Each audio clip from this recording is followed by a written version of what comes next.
এমনি দ্বীপে ছাই পড়বে না।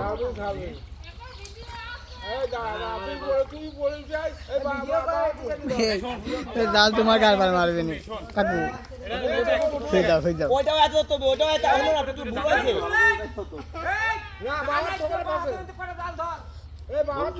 না না ধরতে তো জাল কই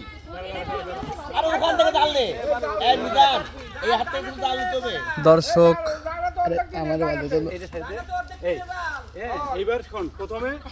খেয়াল কর তুই ঝাঁকি মারবি ঝাঁকি মারে শোন সেই ঝাঁকি যেটা সেটা যত উঁচু করে মারতে পারবি তত আর আগে এটা ছাড়া বাস এই বাস কুছরা বাস কুছরা ভাই দিন ভাই দিন ও এক সাইড হলে হবে না আগে ছাড়তে হবে এই হাত তারপরে এই যে এই জায়গা যেগুলো এটা আরে ও তো ভাই টানে মারা